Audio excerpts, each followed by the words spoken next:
All right, everybody, we're going to go ahead and get started with the afternoon sessions. So if you want to kind of gather up a snack, there's some brownies in the back and some sodas and stuff. But if you'll take your seats and start working your way over, we'll get started for the afternoon session. I did want to remind everybody about the breakout sessions that are going on.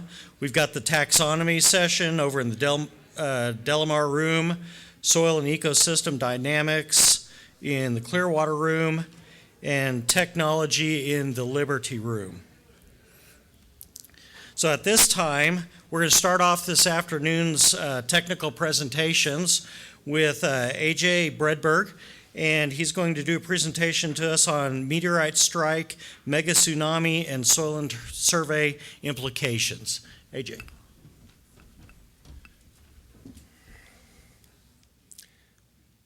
We got quiet. I'm AJ Bredberg. I'm a private consultant, Gig Harbor. I do wetlands for a living. I've got about 4,000 approved projects. About 25 years ago, I noticed some very young soils in the Puget Sound. And I have some very interesting mentors. One of them, Steve Holsey. If you remember, anybody's old enough from the Lincoln Lab, he is director of Lincoln Lab. He lives in Poulsbo. I have access to Steve all the time. His wife, I take him out, he could get a beer now and then. Mon Yi, Cal Poly professor. Mon worked at Nrcs, DC. While in DC, he was assigned to the White House. He was advisor to Bill Clinton and Al Gore. And one of the few soil scientists I know is an advisor to the President of the United States. And then Richard C. Harriman is on this. He was correlator in Arizona, ended up his career as assistant state soil scientist in California, moved up to Seattle, and we've been working together about 25 years. And this is old school. I have like 25 years of mentorship of these gentlemen. And of course, we have Dave Kelly is in Texas now consulting. He's down by Davis and Winters. So we saw these young soils, and let me just get perspective here. Let's see, page down. As you can see, we're over here in Idaho. Oh, it works. It's easier to hit this in an airplane. And I'm up in Seattle just getting perspective. And right over here, right there is a meteorite strike. It's called the Explorer Seamount. So first I'm going to show you, zoom in on the Explorer Seamount right here. Something strange on that seamount. If you look around, you see all the volcanoes, and that seamount jumps right out at you. It's different. And it's Explorer Seamount. It's an area of high magnetism. It's a magnetic anomaly. The military sent a ship out there, map it out, because the Russian subs could go out, hide under it in the magnetism. So that's very well mapped out. There I'm zooming in a little bit more on the seamount. That's a 200-kilometer yellow line, and that's the north end of Vancouver Island. And the meteorite hit right about here, slid for 70 miles. I'm old school miles. And it set off a series of waves that hit Vancouver Island, slid down the island. And I surf. I paddleboard and I surf, and I watch the boat waves. And when I'm paddling, I ride 2-inch wakes and watch boat wakes coalesce. They slow down, speed up. And having fluid dynamics background helps that as well. And it was the perfect wave. At the mouth of the Strait of Juan de Fuca, we just jumped to here, the wave buildup came down through the straits, and I've got evidence of it was 1,000 feet high about this point, 1,000-foot wall of water. And then here's the Puget Sound. We've got Tacoma to Everett, so here's Seattle. And now that I've titillated you, we're going to get into how I went looking for that seamount, the source of that tsunami. With all of our soil mapping and wetland work and test pits, thousands of sites, close to 1 million holes, thousands of deep test pits with backhoes. In the private sector, I just go out with the excavator and start digging. And most of my owners, developers, all have excavators who go 3 feet to 20 feet holes. And so I've been researching this for 20 years. The first site was 25 years ago on an island down in this area. And I saw those young soils 25 years ago. And then the breakthrough came about 5 years ago, when we have an area right here by Kent, Washington, I dug a pit and I hit 5 feet of what looked like dredge spoil right out of the Puget Sound. That's a 30-mile yellow line. It's 30 miles from the ocean, elevation 40. I've got 5 feet of tsunami deposits. That's when the light went on. I took it, carbon-14 dated it, 1,200 years ago. So that's when I started looking for the source. Now, here's the islands I talked about. The tsunami came in, hit these islands, overtopped them. This island directed it down. There's a group of lakes here. It didn't do any work in there. Now, tsunamis, these mega tsunamis Seattle was 400 feet underwater. And that's unbelievable until you realize Portland was 400 feet underwater. Boise, I was told, was 500 feet underwater with catastrophic floods. Boise was the Bonneville flood. Portland was the J.L. and Brett's flood out of Spokane, the Missoula flood. So these catastrophic floods come. And one of our sites is right here between Marysville and Arlington. The water went up the one river valley, went up the other river valley. They met right there. And no soils talk is going to be proper unless we have a soil pit. I've got a paper on this soil pit, and each of those deposits, this is 10 years ago. Steve Holsey described this pit and horizonated it 10 years ago. And the bottom is sand as I move up through, and I've got times on them with just some wild ass guesses because I don't have any funding, and this is 100 years of research. So there's a whole paper, and come out, read the paper, and pick this apart. I've shown this to a lot of people, and the geologists have their paradigm, and their paradigm is that explorer seamount has something to do geologically. Nobody's even thought that it's a meteorite strike. And I went looking for it, so I saw these deposits. We came up with the fact that there was a catastrophic flood 1,200 years ago. Not 12,000, 1,200. So I went looking, no glaciers, no ice dams. Where is the water coming from? Had to come from the ocean. So I went to Google Earth. The Explorer seamount jumped out at me, researched it. Magnetic anomaly. Then we started looking more and more.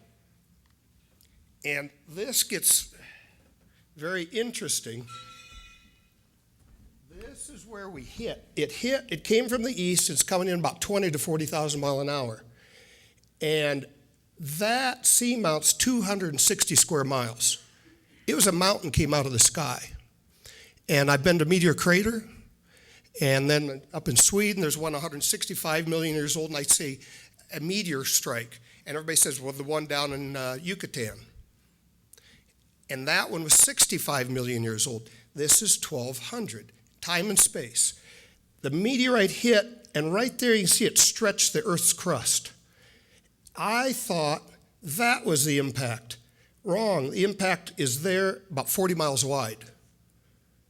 And then that was like a knob. And I picture these meteorites are like, malformed potatoes. They come in, they roll. And I guess a knob hit right there. Then it slid, that's 70 miles. Right there's a ridge. It plowed a furrow. That's about 1,000-foot ridge. That's a 1,000-foot ridge. And when you go on Google Earth, you can just cross-section. This is why I'm going to cross-section this. And you're down here in a hole. You got a 1,000-foot ridge. You go down a 1,000-foot hole, back a 1,000-foot ridge, and back down. And that darn thing slid and left that.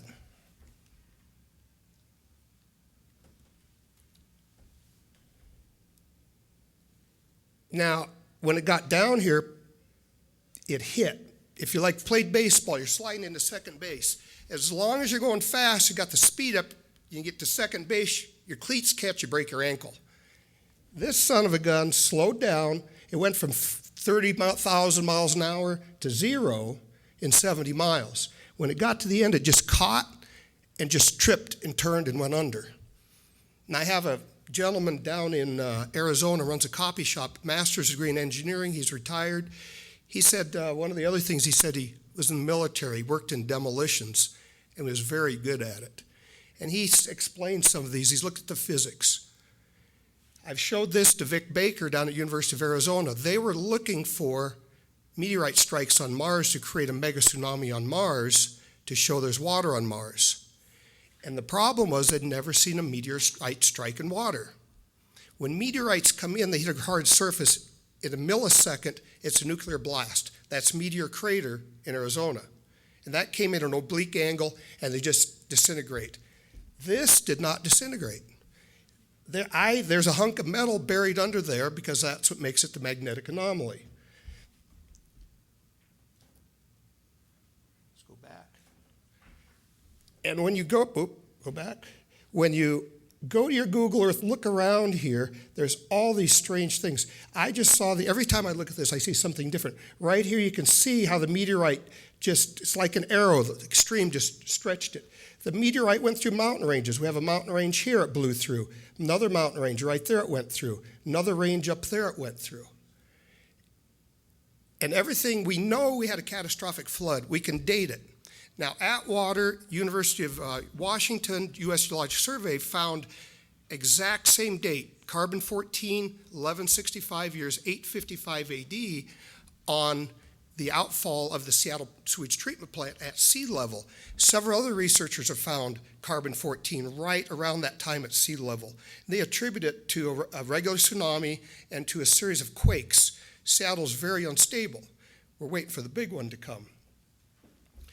So with that information, I'm not, my data matches their data, but I'm 40 feet elevation, 15 miles inland. How'd it get there?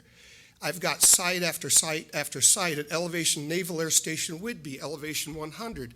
I have a peat bog, sand and gravel lenses, marine sand and gravel at elevation 100. Now, Seattle area, that whole area is going up and down. We've got isostatic rebound. We also have it's dropping. So it's very complicated, and I'm just at the very beginning stages of this. Now, implications on this are huge. 5 years ago, I realized we didn't have any Native American artifacts anywhere. I'm from a farm in Illinois. We've got a box of arrowheads, hatchets, axes, all that. Most people do around the country. Seattle, you don't have any. I've asked all the old surveyors, everybody digging sewer trenches. We're digging everywhere the Indians used to live. There's nothing left. Then 2015, Hutchinson out of Simon Fraser in Canada published a big paper, Where'd the Indians Go? He went back and researched all the Midden Mounds. He's a geographer. And I looked at his paper, and he's confirmed 1,200 years ago, all the Native Americans were wiped out of the Puget Sound because they go to the Midden Piles. And the Midden Piles were cut off 1,200 years ago. Some of them were cut off 1,500 years ago, which means the tsunami cut off 3 or 4 or 5 feet of them. And his paper concludes where'd they go. He thought they just migrated because of the little tsunami scared them away. Doesn't know where they went. I think about 1 million souls were lost in a matter of seconds. Now, what's nice about us as soil scientists, we can map out these tsunami deposits. I've got tsunami series. I have a number of soil series that are tsunami series. And a tsunami is a new parent material. Tsunami activity. Tsunamis, they cut, they fill, and they redistribute material. And the entire Puget Sound area is mapped out, and it needs to have a fresh look. Island County was just mapped, finished 5 years ago, and I asked Toby, party chief, I said, I think the whole island was overtopped. He said, I think it was. It's kind of tough. In the Puget Sound area, the mapping was a monster if you don't know your parent material. It's kind of hard to map soils. So for soil scientists, we could do a lot. We map out where they've been. We know where they can go. We've got mega tsunamis and regular tsunamis. People tell me, go to the Japanese, go to the geologists. They know all about this stuff. Well, the Japanese just had that nuclear power plant wiped out. I wouldn't put much faith in those people. And they came in and they said, oh my gosh, those tsunami deposits went way up slope. We can map those out as a profession. There's a lot of work here. And the mega tsunami, you don't know where it's going to happen. 600 years ago, one hit off New Zealand. It wiped out the Maori on one side of the island. They don't have a soil scientist in there that's verified it. So therefore, the geologists say it didn't happen. Scott Burns, who also wrote, Vic Baker wrote a book on the Missoula flood, so did Scott Burns. Both of them looked at that. Their mouths fell open at this picture. Scott Burns was in the field and saw the deposits in the field. So I have verification from people. Now what do we do with it? This is one of the biggest natural resource geologic finds of the century to find this. Nobody has a water strike. And this is it. And this is what they need on their Martian data to show water on Mars. They have to find a strike similar to this. How are we doing? Let me go through the questions. Oh, disciplines. We got soils, geology, anthropology, archaeology, risk management, climate change, outer space. Remember, at elevation 100, right next to Naval Air Station Whidbey, I've got deposits. Military, anywhere in the world is at risk any time. 600 years ago, New Zealand, 1,200 years ago, Seattle, about 12,000, one hit in Canada. Question, have we talked to other people? I've talked to hundreds of people about this. Lab data, yes, carbon-14 data. We need lab data. We need texture, we need mineralogy. Who funds this? Nobody funds this. I'm self-funded. Who is collaborating? Nobody will collaborate on this. It's just way too far out on the paradigm. This was 855 AD, wiped out millions of Native Americans. We have the keys to the kingdom. That's one of my notes. As soil scientists, what we can do, and this meeting's amazing. It's all this young people and energy, everything's coming on in soil science and soil mapping. We're all digital. And the last thing I have is meteorites are sexy. When was the last time you got somebody excited about a soil pit? They're like a dinosaur. Sexy as a dinosaur, that's a meteorite. And people like this stuff. And then you bring in the Native Americans. They disappeared. That's it. I've got posters, 4 of them. Actually, I brought 6.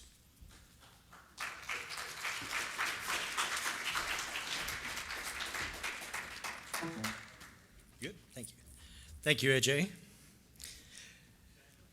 Next, we've got Greg Taylor from Nrcs out of North Carolina, and he will be talking to us on an introduction to the USDA Nrcs Coastal Zone Soil Survey.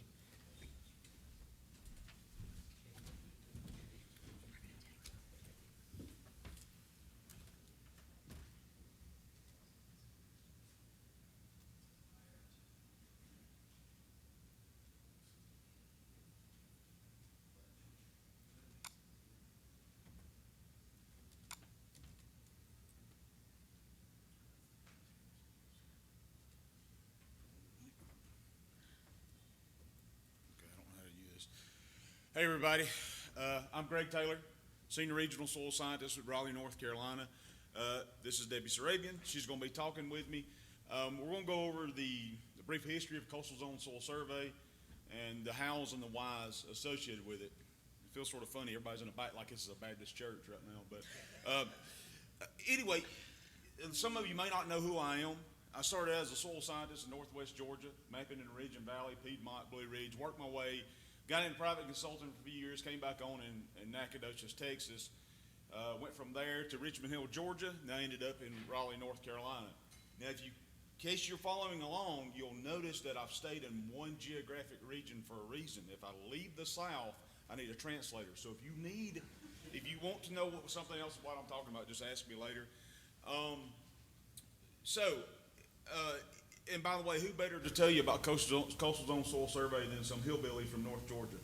But all right, to get it started, I'm going to let Debbie start off first, and then we're going to just go back and forth from there and try not to screw this up. All right, so way back when, 1899, right? Soil survey was started for a reason, right? We don't just go out there and walk around the land. We love to do that, but it's because there is a need for some type of information. Back in 1899, this was for tobacco when it first started. So think of today. We have partners, universities, working on subaqueous soil survey in the coastal area. It's no different from when they first, stepped on the tobacco lands and said, okay, how do we do this? But we know we're here because we need some information. And luckily, we had George Demas, and he was an NRCS soil scientist, but he was also a graduate student at University of Maryland. So he's the one that really started this. He was out mapping, and of course, like all good mappers, you're not going to go back the way you came. You're going to circle around. So he went through the water, saw some vegetation, dug down, and said, wow, why aren't we mapping this as soil?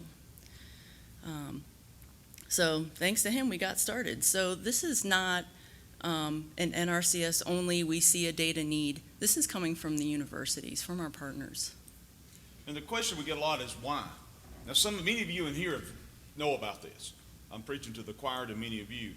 But we do get asked why, because subaqueous soil mapping, it sounds like underwater basket weaving or something like that. It sounds like something your star running back majors in. So when we start trying to tell someone about it, we start trying to explain the why. Well, here's one of the reasons. This is a statistical map. This is where everybody lives. This is where all the money is. These are the most impacted areas, but these are also the areas we want to protect. Is where everybody lives. Why then do our soil surveys call these areas tidal marsh, saltwater marsh, these miscellaneous areas? Why can't we map this? Now, many of us, what brought a lot of this to the forefront was this. This is Superstorm Sandy. And a lot of us remember Superstorm Sandy going from this to that. But what also happened was, and Mark brought this up earlier, is when the salt water came in through the storm surge, it went back into the bay, and this is Barnegat Bay that we're focusing on. And you had this big influx of sediment and pollution and all the effects from a storm surge. So as people started saying, wow, how do we, what happens if we have something like this and our eelgrass beds, our oyster beds, our clams and all are affected by it, which they were and they are. How do we come back from this? Well, understand something, folks. If what we're wanting to restore, plant, or protect is dependent on the bottom type that it's found on, there is no better group, there is no better organization than the folks represented here. In fact, if we're not doing it, someone else is going to. So we need to be doing this. Because again, we can tell you where the eelgrass should be because we can tell you what it likes. I'll let you do this one. Oh, you got it fancy there. All right, so interpretations driven by our customers. We've been out, we've been listening, we have a list of interpretations. The interp staff, Maggie and I did a detail.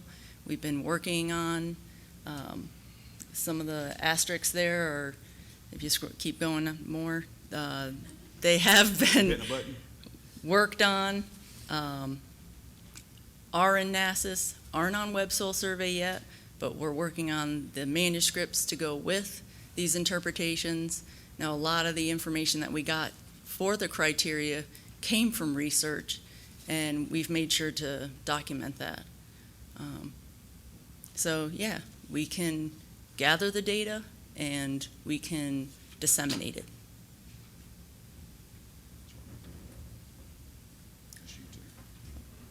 So another thing to go along with the information is making sure that spatially it looks good, right? We need to do some updates in our coastal areas, right? So we know we have spatial deficiencies and we can correct these. Shoreline can be mapped and changed. We can include our some urban updates as well too. So another question that we often get is, well, how do you do this? Now again, I'm preaching to the choir on a lot of this, and a lot of the people that's here at this meeting has helped establish a lot of the standards of how these are done. So, but it's very similar to what we do terrestrial, subaerial. We use bathymetry. Top left up there, that's a landform model based off bathymetry. which is just underwater LiDAR, if you will. So then we come up with a predictive model based off our landforms. Cut out your landforms, you fill in the blanks. How do you fill in the blanks? You just can't go out with an auger and bore a hole and describe it like we can under the air. Underwater, it brings on a different dynamic. So, also what's a little bit different about this is that it's tedious. We don't map as many acres doing this, so people have to understand that. But also, you have to be willing to be able to work in all conditions, because once you start working out in the bay, unless it gets really bad, we try to keep working. But also, you've got to, you make a model, you fill in the blanks by going out and punching a hole, come back, split the core open and describe it as you can see here. But you can also see the pedogenic processes that happen. These soils are horizonated just like they are out here in your backyard. So we can run an analysis, we can describe them, we can map it. In other words, it's soil. So here's a little Narragansett Bay in Connecticut. It's right on the border of Rhode Island. There's some mapping there if you want to go to Web Soil Survey. There's some available in Web Soil Survey in New Jersey, Connecticut, and Rhode Island. Here's two of the series, Anguilla and Napatree, and they're associated with certain landforms and landscapes. And most of this work was accomplished through help with the University of Rhode Island and University of Maryland. Maggie made this great coastal zone diagram. And a lot of people say, well, what is coastal zone? What does that include? Well, it's subaqueous and nearshore terrestrial areas, our tidal marshes, our beaches. So we want to update all of these areas. And you can see here, this is just before and after. This is Barnegat Bay, for example. I don't know if you can see that. The red didn't show up necessarily that good in here. But we are. It was originally mapped water. Now it has soil lines in it. The soil survey continues all the way across the bay. And again, this is for a reason. We're not going to go out and map this unless somebody's wanting it. People are wanting it. Why? Because they're wanting to reestablish eelgrass. They're wanting to reestablish oysters, clams. They're wanting to know where to put certain moorings. What happens, as a consultant, I saw this a lot. You get called out to a subdivision after the fact that the first few septic systems have started failing. And then they say, why? And you tell them, because your soil is horrible. There's no way you're putting sewage into a clay pot. We also get those type of calls from something like thin layer deposition. If people put the sediment too thick, it gets exposed to oxygen and we get acid sulfate. You lower the pH and nothing will grow on it. If you just kept that low, kept it right below the water where that didn't happen, then it would have been better. But they call us after they've already done it. So this is a way for people to plan. And this was done at Soil Geomorphology Institute. And Phil Schoenberger had modified my take on this a little bit and improved it. So we have proposed ecological sites, we have landforms, and we have series names at the bottom. So it kind of shows how it all can tie together, will be tied together, and will be worked on. So I know in MLRA 144A, there are proposed subaqueous ecological site descriptions. That's it. And we only have 15 minutes, so we're not supposed to take questions right now, I understand. So that's it.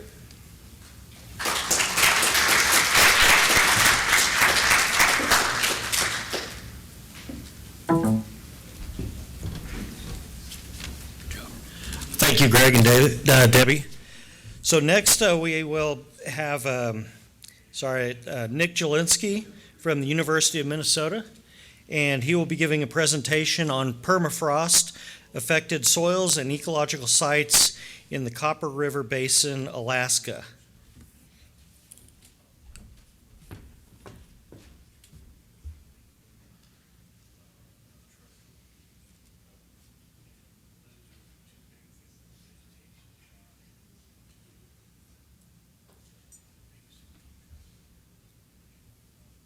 Great. Well, I appreciate the opportunity to talk about what for me is a pretty cool collaboration. I'll talk a little bit about the kind of collaborative structure and then also just show you some preliminary data. I'm at the University of Minnesota. The question is, why am I working in Alaska? I was fortunate to do soils inventory and Gates of the Arctic for a season with Dr. Dave Swanson at National Park Service, and for lack of a better way to say it, I just got addicted to permafrost-affected soils and cryoturbation, and so I've maintained at least a thread of my research efforts on those soils. And in 2015, Dr. Ping's last field tour, I met Corey Cole, the Alaskan state soil scientist, and we started talking about the North Copper River Survey, which was just getting started, and opportunities to engage students and staff from the tribal cooperator, ATNA, because they were interested in not being just passive recipients of survey, but actually having students involved. And so it's an opportunity to involve some of our undergrads from Minnesota, work with students and interns with ATNA, and I'll show you some of that. The scientific objectives really to characterize sites and soils on some glacial lacustrine uplands, permafrost affected, establish kind of foundational information, understand long-term change in these landscapes, particularly in the Copper River Basin. Try to generate more localized predictions of carbon stocks, permafrost depth, et cetera.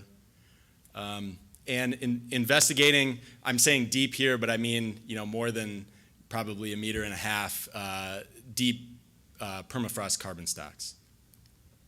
So the collaborative structure, we don't really have a lot of funding to do this, so I thought we can maybe get creative. I wrote a couple of undergraduate research grants at the University of Minnesota, which are pretty easy to get. They don't give you a lot of money, but enough to fund some travel for students, some lab work, et cetera, and time for students. So with NRCS, Dennis Mulligan, soil scientist up in Alaska, and Corey, Nathan Perry's the survey lead for the North Copper River Survey. I'll show you the map of that in a second. Myself from the University of Minnesota, 2 really great undergraduate students, Drea Williams, who now works for NRCS in Region 10 under Mike Whited, and a couple other students. And then from ATNA, Star Knighton, who does a lot of shareholder engagement and outreach, has been really helpful in organizing students and interns to be able to fit around their schedules and come out and do some research work and data collection in the field. Edward Graybear is one of them. He's a student at University of Alaska Fairbanks in environmental chemistry and an ATNA intern who came out with us last year. Sarah Diskevich is a natural resources tech. And we've been engaging retirees like Mark Clark. I just had an hour-long conversation with Mark last week about one of these sites. So trying to pull together a lot of different people on a shoestring budget to do relevant research in a new survey area. I think the opportunities here for different collaborators are, for agency, for NRCS, it's a way to expand data collection efforts alongside of a soil survey that's ongoing. So extrapolate, expand, extend, and collect data that's relevant to the survey lead or other parts of survey. For me, from the academic side, particularly being pre-tenure, everything that I do should result in a peer-reviewed publication. So that's the opportunity for me. And obviously in a landscape like this, there's a lot to be researched, a lot to be published, and fulfilling a teaching mission. So not only my students, but also ATNA students, other undergraduates.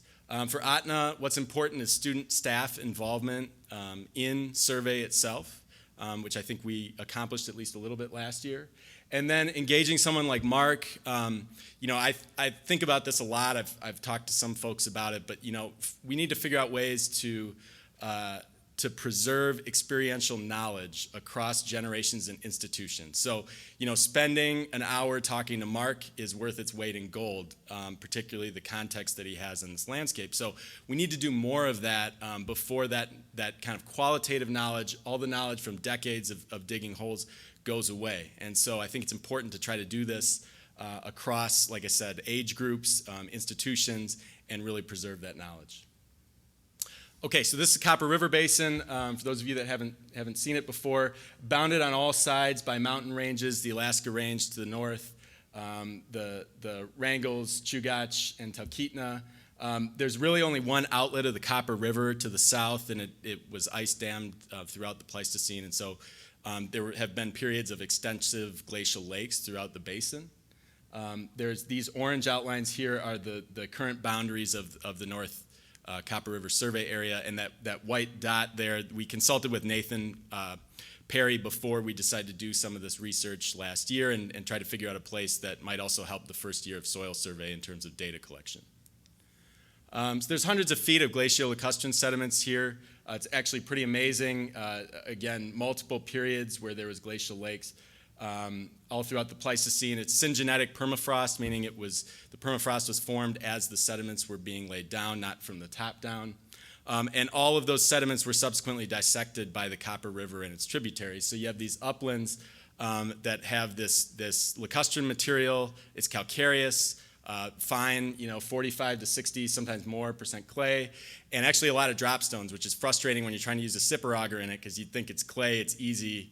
I didn't believe the folks that told us it was going to be challenging, and we got more auger teeth for this year.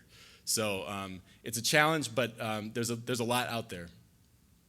Just to give a context in terms of how this area of permafrost fits into the state, on the left here, this is actually some really great work that was done by a grad student at University of Minnesota, Neil Pastic. He published it in 2015 in Remote Sensing in the Environment. He took a whole data set of near-surface permafrost. By near surface here, he meant less than a meter, from the surface down to a meter, and ran some projections of change in that near-surface permafrost in different climate scenarios, different emission scenarios for the 21st century.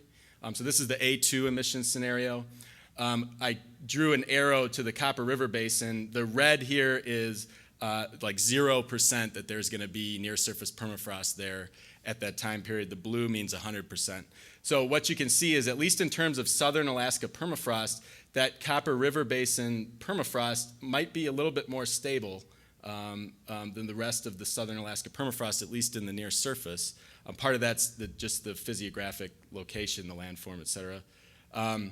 And so this interpretation here, this permafrost sensitivity interp, thanks to Steve Campbell, who sent this along in an email chain, also reflects that. So what you can see, if you look at most of southern Alaska permafrost in this interp, it's falling into the moderate to very high categories.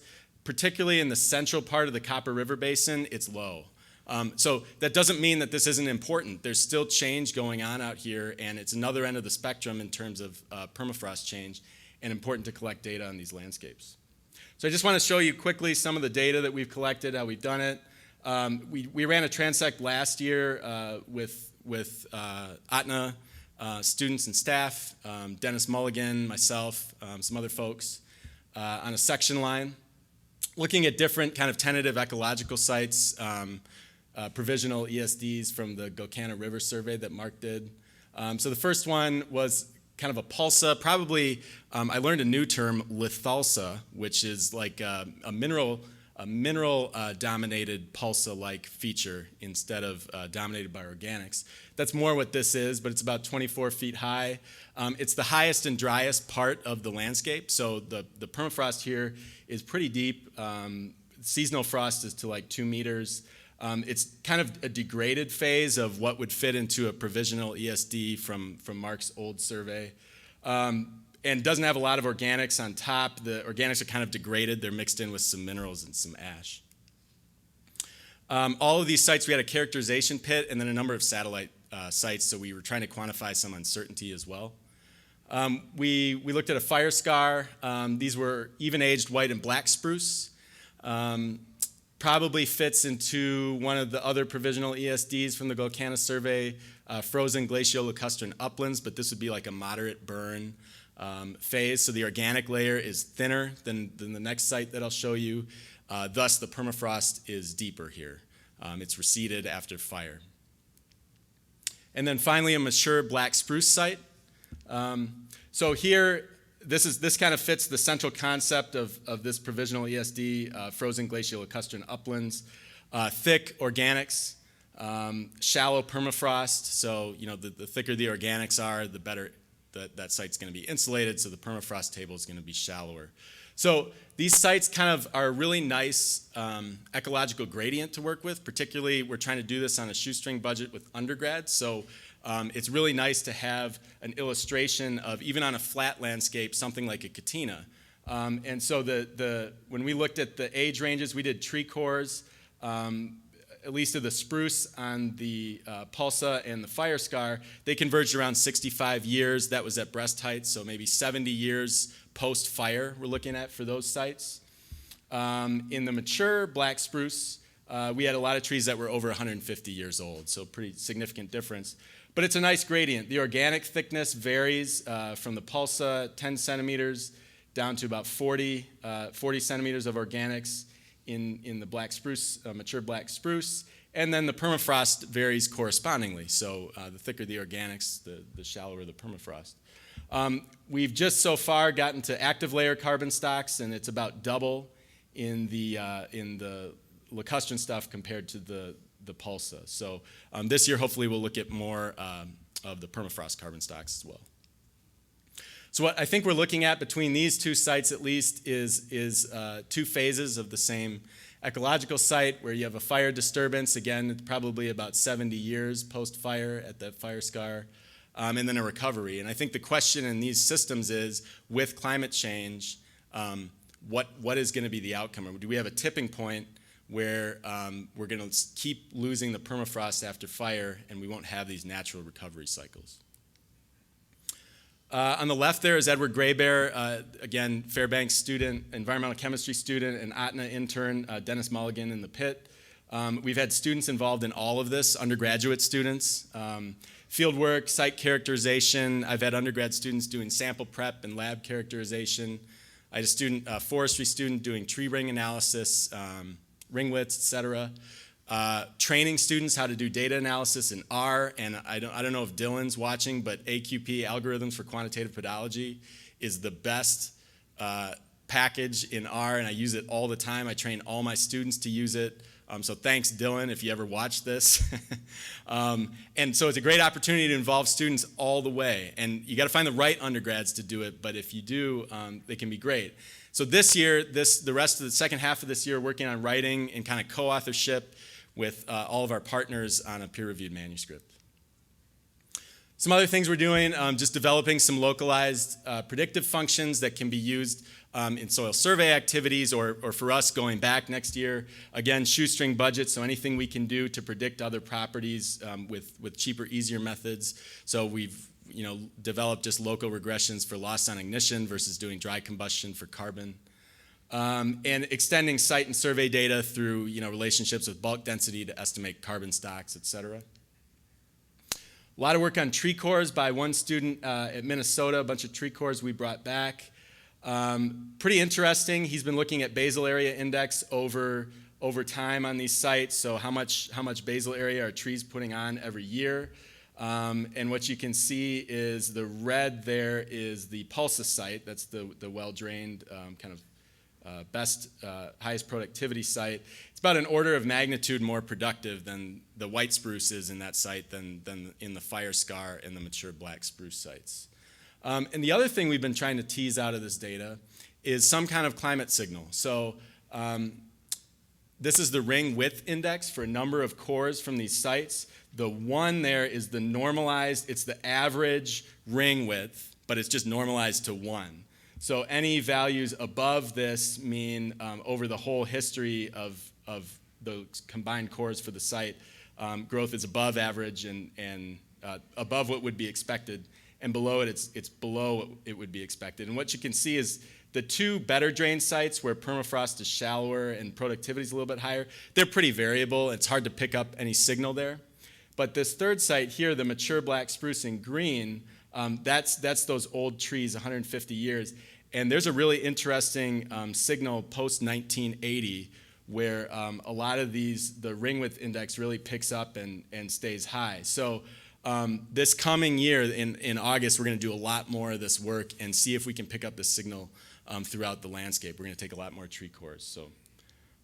So this year, we're going to have 7 to 8 participants, Nrcs, myself, some of my undergraduate students, ATNA interns. Mark Clark's going to be joining us in the field for a few days. We're going to focus on deep permafrost carbon stocks.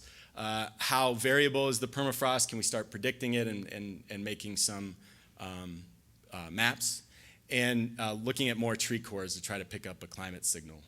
And again, we're working on a kind of a joint manuscript for peer review. So to me, this has been really interesting, a great way to engage a lot of different collaborators, undergraduate students, trained students, get students out in the field. And I appreciate your time for listening. Thank you.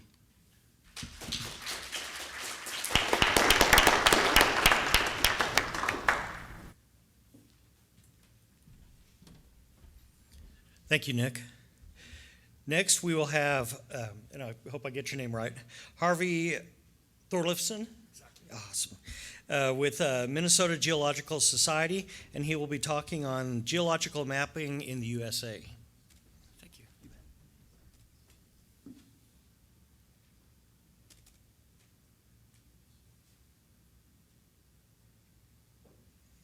Thanks very much. Well, I'm certainly pleased to be here because whenever I come to these meetings, I learn a lot. Soil mapping is important, geological mapping is important, and I think it's fair to say that soil mapping is farther along in terms of getting into a database paradigm, and geological mapping, I think, has a lot to learn from soil mapping. So I'll give you a picture of what we're up to in geological mapping, and I welcome discussion and advice. So as you all know, mapping of solid earth materials begins at the Earth's surface with soil mapping, and then geological mapping underlies soil mapping. But exactly how it underlies soil mapping, there are differing views. Geologists focus below the land's surface, seafloor, or lake bottom to examine the composition, age, and evolution of sediments and rocks. Well, of course, so do soil mappers from a different perspective. So we're in this together. I like to say that soil mapping and geological mapping are pretty much the same thing. Soil mapping is largely done in centimeters, while geologic mapping is done in meters and kilometers. In many ways, geological mapping hasn't changed since the first formal map was published in 1815. And if you haven't read the book, The Map That Changed the World, I recommend it. You'll enjoy it. Geological mapping, like all of the mapping we do, is an essential service. This is about our energy, our minerals, our water, hazards, environment, waste, engineering. And like all of the mapping we do, geological mapping saves money and saves lives. So we have an essential role in society in fulfilling this role. Very favorable benefits relative to costs have been quantitatively demonstrated in geological mapping, as of course is the case for soil mapping. And like soil, geology is one of the national geospatial data assets within the spatial data infrastructure for the nation. So there you see geology, there you see soils. The stratigraphic code, facies models, basin analysis, and hydrostratigraphic methods guide our work in geological mapping.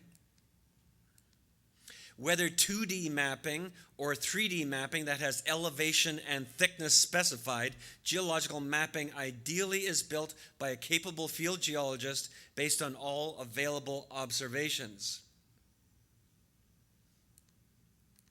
The geology hangs from and is partially inferred from elevation data and from bathymetry.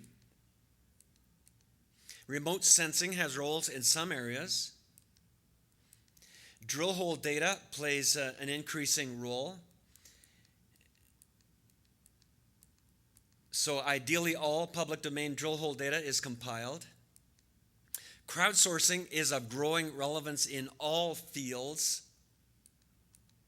Perhaps our best example of crowdsourcing is water well data. In Minnesota, we have 510,000 water wells in our database, and we use that database every day for everything. Field geology is fundamental to geological mapping, just like in soil mapping, whether you are onshore or whether you are working offshore. A broad range of geophysical methods is being applied to geological mapping. Some coring is required for 3D geological mapping, whether onshore or offshore. In 3D geological mapping, the layers, at least in my terminology, the layers are strata whose thickness can everywhere be mapped and for which underlying geology can be drawn. So ideally, a layer is removable from a geological map. That's not how we've worked in the past, but it's increasingly how we work now. Basement underlies the layers. So the basement is the deformed rocks, which are depicted as a 2D basement map with 3D depiction of selected structures and discretized physical properties in the basement rocks. 3D can be built in many ways, but one example is cross-sections drawn through lithological data. In 3D, geostatistics will play an essential and greatly varying role in all work, whether inference of solids directly from lithological data, at least as a first draft, or property attribution following definition of hollow strata. And there's discussion ongoing on the number of zoom levels we might coalesce around, perhaps 5 levels in what I advocate. This is the current global geological map, which is maintained by a cooperative agency in Paris called the CGMW, the Commission for the Geological Map of the World. The Reed-Wheeler-Tucholke map that you showed this morning, Kurt, is the current continental 2D map for North America. And at the national resolution, state geologic maps are being assembled by the USGS Mineral Resources Program to produce what I call the national level of resolution. And that's supported by cross-section work. Much cross-section work has been done, and more is needed. Basement maps underlie the removable layers. And then we go to the county quadrangle level of resolution. Soil mapping, I think, is way ahead of geological mapping, and that's why we're eager to learn. But states are assembling seamless 1 to 100,000 to 1 to 24,000 mapping, resulting in greater use of and support for the source maps, which remain the more information-rich documentation for the seamless database. To some degree, we will want to zoom in to the engineering scale. The current approach to geological mapping in the USA was outlined in the 1980s by USGS, AASG, the Association of American State Geologists, and advisory committees, starting with a meeting in Illinois in 1982. As a result, the National Geologic Mapping Act became law in 1992. The purpose of this act is to expedite the production of a geologic map database for the nation to be located within the United States Geological Survey. The National Geologic Mapping Act, or NGMA, mandated the National Cooperative Geologic Mapping Program, or NCGMP, consisting of geological mapping by federal, state, and university partners, made consistent and available as the National Geologic Map Database, or the NGMDB. Under NCGMP, about $25 million is distributed annually to support geological mapping by federal, state, and university partners. Partners spend about an equal amount for a total of about $50 million per year. As part of the NCGMP, the National Cooperative Geologic Mapping Program, the NGMDB, the National Geologic Map Database, has coordinated development of standards and databases under the leadership of Dave Soller. So I'll quickly run through those standards and databases. But first, our principal forum for the development of geological map standards in the U.S. is the annual DMT workshop, Digital Mapping Techniques. This meeting was held in Minneapolis a month ago, and next year we will meet in Lexington, Kentucky. You all are welcome. In terms of the metadata standard, the metadata standard was completed in 2001. The cartographic standard was completed in 2006. The digital map standard was completed in stages. And regarding the database standard, this is a major ongoing activity. This is the hard one. And we're really just now getting going on a 3D database standard that many exist. The engineers have their own 3D database standard called BIM. The Chinese Geological Survey is going forward with a markup language and associated infrastructure called Geo3D-ML. The oil and gas industry works under a consortium called Nrcs, and their language for 3D geology is called RescueML. and an outcome of the June 2016 Open Geospatial Consortium meetings in Dublin, Ireland, is a group examining 3D geologic map database standards to promote reconciliation of those standards.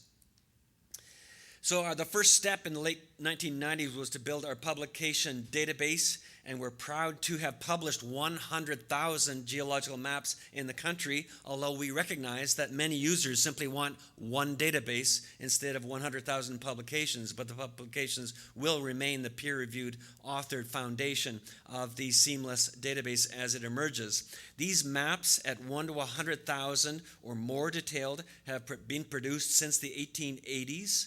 There you see our progress in the 1880s, 1890s, 1900, 1920, 1940, 1960, 1980, 1990, 2000, 2010s.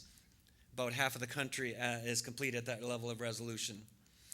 The Paleontology Database was a significant activity that needed to be reconciled with multiple initiatives in the research community. The lexicon database is our naming of layers, naming of strata. We are proud to have defined over 16,000 strata, although consideration is now needed on how many of these strata can actually be mapped in 3D GIS. Nevertheless, the searchable source maps will retain all defined strata. And now it is time for us to get going and learn from soil mapping as we launch the National Geological Map Database Phase 3, which is our version of construction of seamless multi-resolution mapping for the whole country.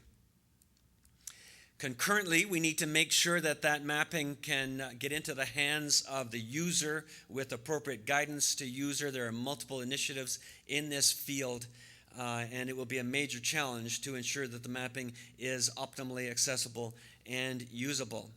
So in terms of planning, the 2000 to 2010 plan for USGS geology cited the need for basin scale, nationally consistent maps showing the 3D distribution of hydrogeologic properties.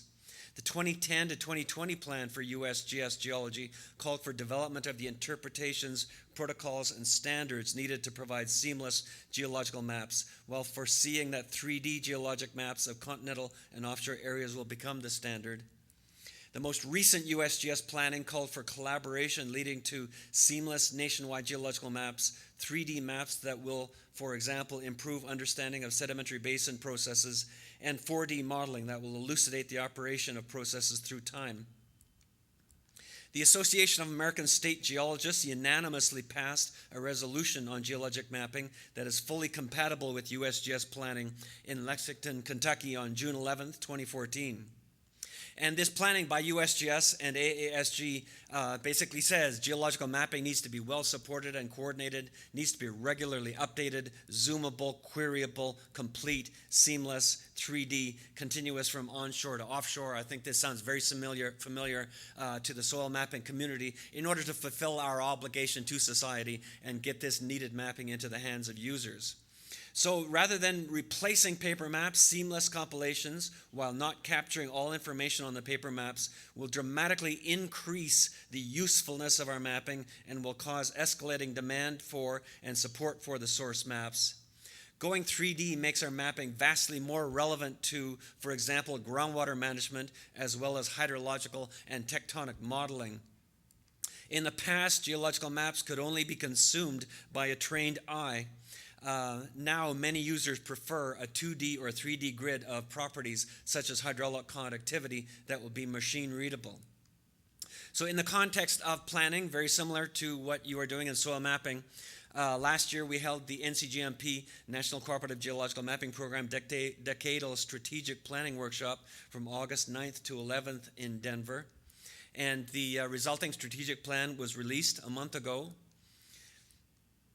The vision that we've outlined is more focused on information products, a national, consistent 3D digital geologic framework by the year 2030, with goals related to program administration, technology, and construction of the needed databases.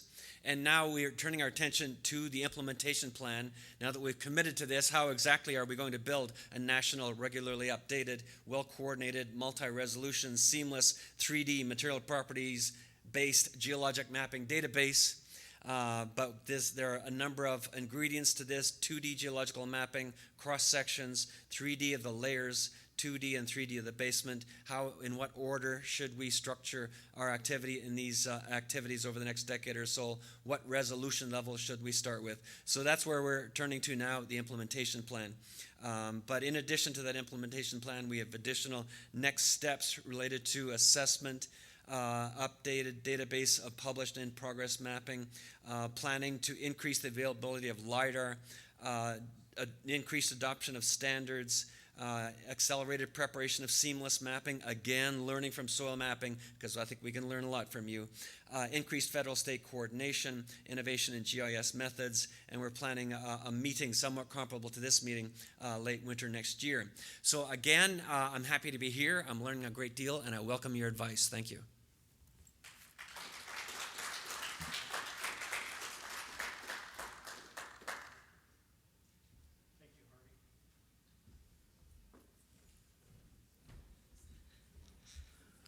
All right, the last session for this afternoon will be Cynthia Styles from Davis, California, Nrcs, and she will be talking to us about reviving soil judging in the western U.S. Cynthia. Yes, thank you.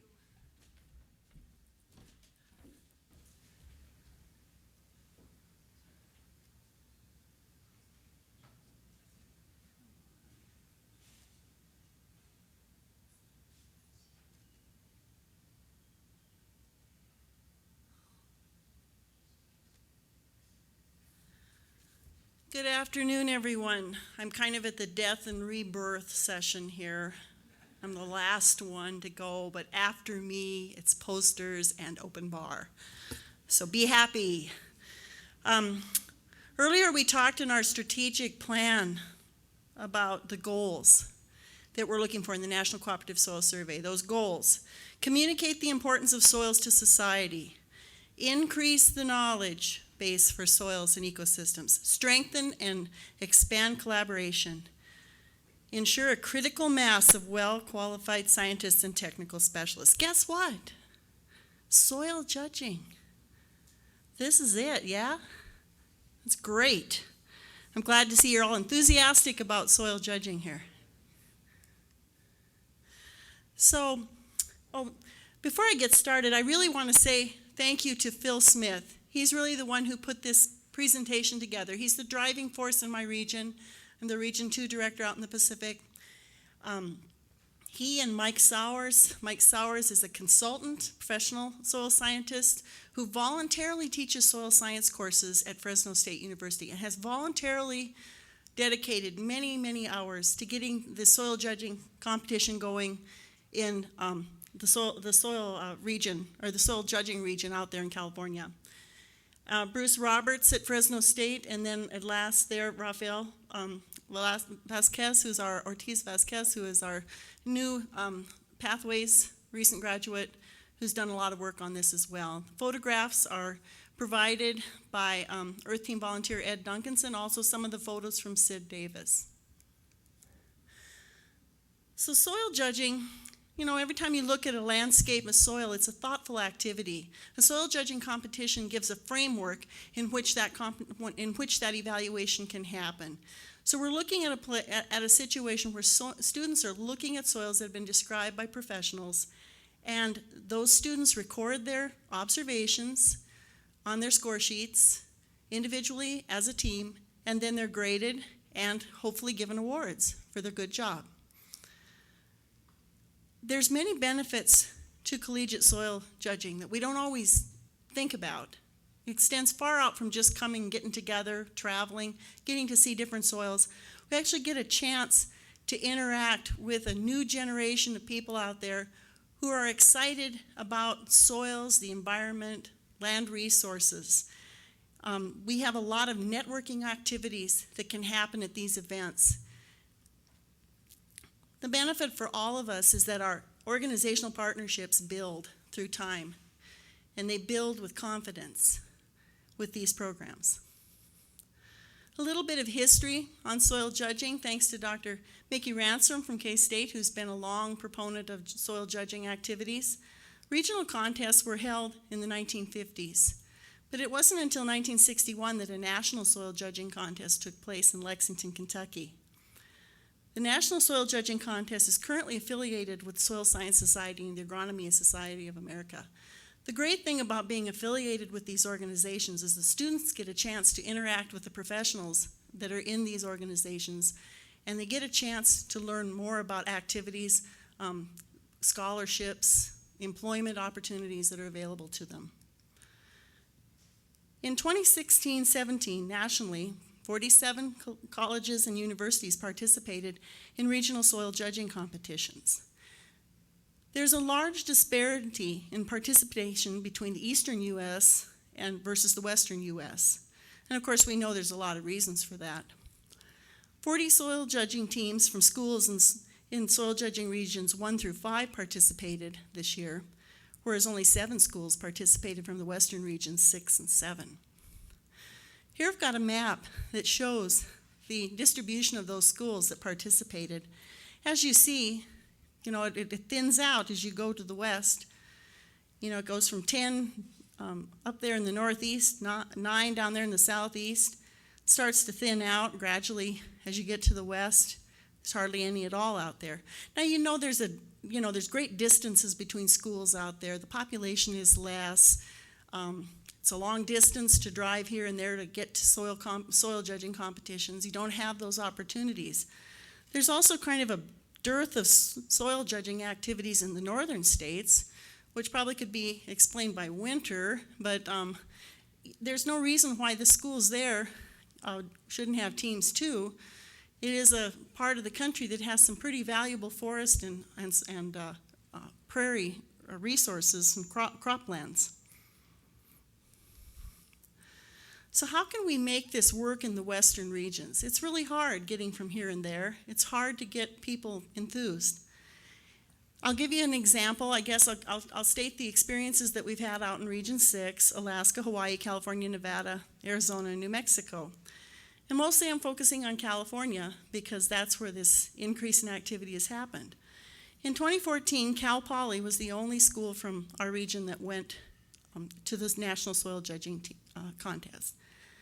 In 2016, Cal Poly, Chico State, Fresno State, and UC Riverside there as an observer, participated in the Regional Soil Judging Contest. So what are the keys to success? Well, build enthusiasm from participating schools. Sell people on the fact that this is an outdoor activity. It's valued and supported by faculty and departments who'd like to see more people, more of their students getting out and getting some hands-on activity. Build financial support from private individuals, organizations, businesses, and conservation districts. The reason our contest this year got going so well was a conservation district stepped in and with funding helped support us. Build logistical and administrative support from state soils organizations such as the Professional Soil Scientists Association of California, in our example. They also sponsored part of this contest, and certainly people were there from that organization to help. And then step up feds. This is one thing I say to us, the regional directors. Make your folks available to help with soil judging teams.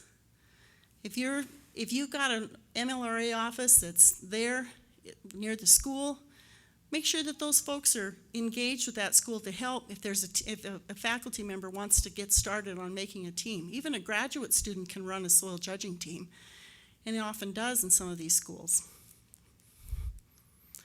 It's not easy work, but it's all worthwhile in the end. Here's the pictures from the 2015-16 Region 6 Soil Judging Contest. It was basically Cal Poly against Fresno State. Fresno State is really admirable for the fact that they're not a land-grant university. They are a Hispanic-dominated school. They're really great in their support for their students. They really want to see their students get involved in activities that allow them to get out of the city and onto the farm. And so Fresno State has literally pulled itself up from its bootstraps, developing a program for soil science where they're trying to teach 15 credits of soils hours so their students can become qualified for our federal jobs as soil scientists. And those students wanted this soil judging team, so they did it. Again, 2016 and 17, Cal Poly Chico, Fresno State, out here on this beautiful ranch, WW Ranch, out in Wood Lake, California. These landowners enthusiastically invited us to be out there on the soil judging contest with open arms. They were so excited to be there with us. There you see us judging cards. In the middle there you see we've got a professional soil scientist and some of the state staff, the teams in the pit. Up in the upper right-hand corner is the winning team, Cal Poly, with their advisor, and then down there in the lower right, you see our individual winner, Adriana DeLucci, who spent 2 summers as a Pathways intern with us. And although she doesn't work for Nrcs now, she says the experience that she's gotten from this is going to help her in her future work. And there you see also, well, myself and Phil Smith, the person who really was the driver behind keeping this going and getting things started and going along and really supporting this whole activity. So our vision continues. Chico State has offered to host the 2017-18 contest for Region 6. We know we're looking for more participation from California schools. We're expanding participation. We'd like to see more states come up and visit with us, be with us. We've got an example of how you can build a soil judging team from scratch. If somebody wants to do that, we have the knowledge to help and we are there to help you. And we hope that we're strengthening these NCSS partnership across the West by getting our students involved, keeping them involved, training them up, and hopefully having them as future employees. So once again, I thank Phil Smith for this. He really did most of this work. I was just there and got to enjoy the wonderful outdoors at this beautiful place. Thank you.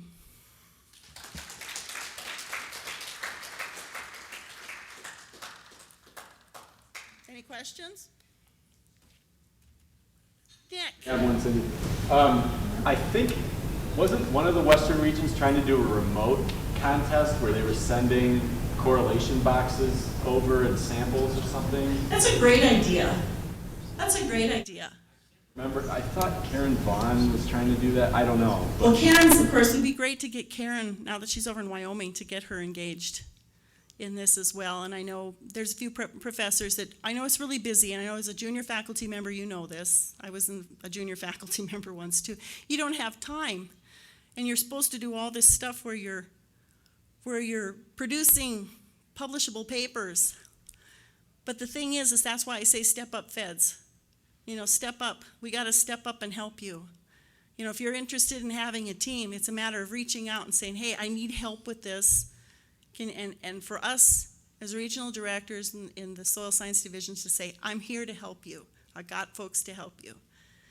And I know you'll attest, because you're one of my students at University of Wisconsin, that being out there in those soil pits, there's nothing like it as a student. And it builds that enthusiasm and that true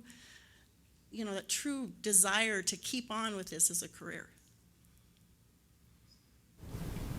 Back here. Do you see that map you had of the U.S. with the western states so much lower in their competition than the eastern states? Do you see the same correlation with the high school FFA?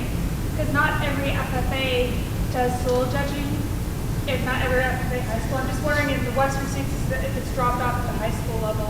That might be, Corey. You know, Chris Gebauer in Klamath Falls is always a coach for that team that's there, and they always go to the high school team. They always go to national competition. He's doing a good job with that. I talked to FFA teachers, and some of them that are there, as they're turning over, the next generation don't have the soils background to do the soil judging part of FFA, so they're just kind of dropping. So take somebody like Phil Smith, who's really, really enthusiastic and excited about the students getting trained, to actually do some outreach to find out if there's interest in the program.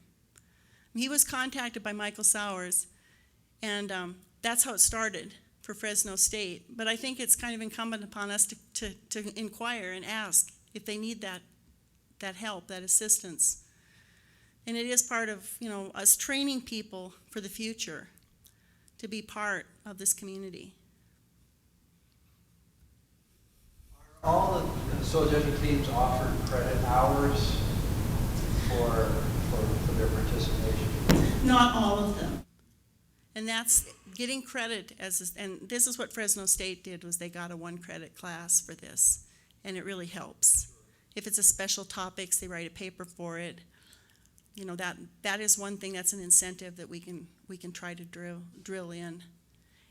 And then, as I said, it doesn't have to be a professor to run this. It can be a grad student. It could be a PhD grad student who's enthusiastic about this and takes that on.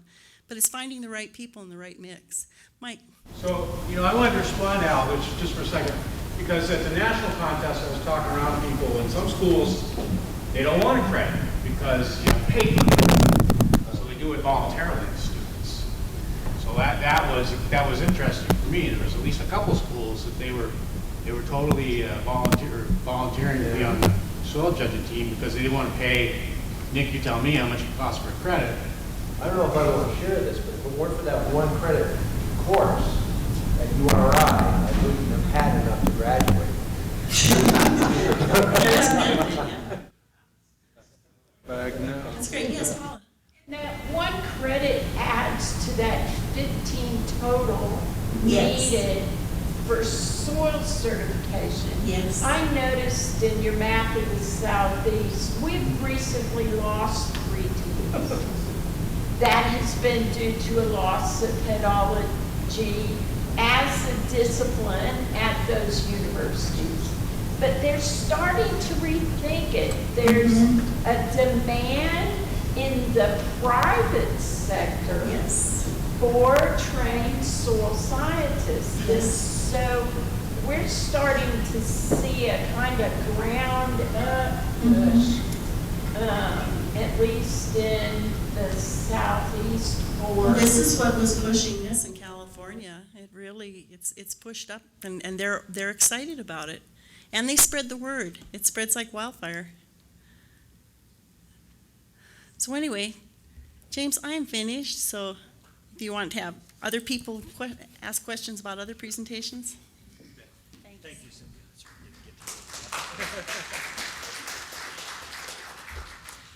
So at this time, that's all of the formal presentations we have. So now we have about 15 minutes where we can open it up to for questions to any of the presenters.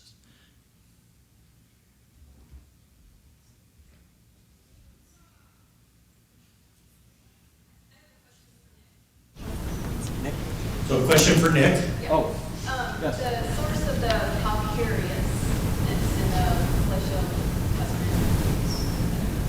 where are they sourced? That's a good question. Somebody in this room might know an answer better than I do. Part of it's the lithology, and I mean, we've been doing grain counts on the sand grains, and it's kind of mixed lithology. But I'm sure there's other sources. Eric just walked out. Yeah.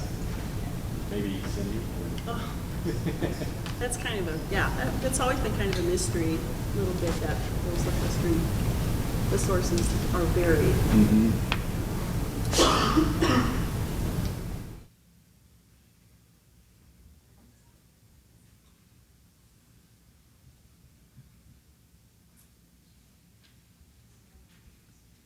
Any other questions?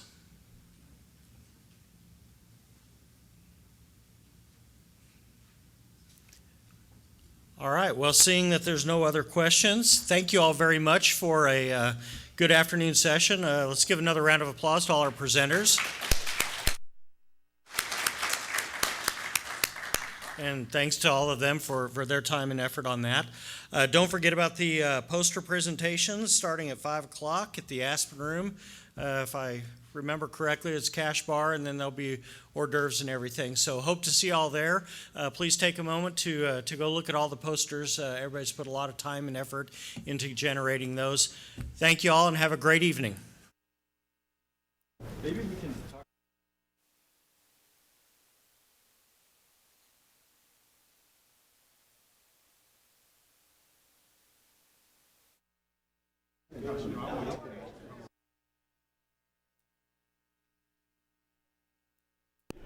Hello folks, this is John the Video Man. We experienced an outage on the internet because the hotel chose to give us one of those terms of service connections. So I had to go back in and re-establish the connection to the internet. Sorry for that. I think we'll have a workaround for that tomorrow and not have to worry about that again. Thanks.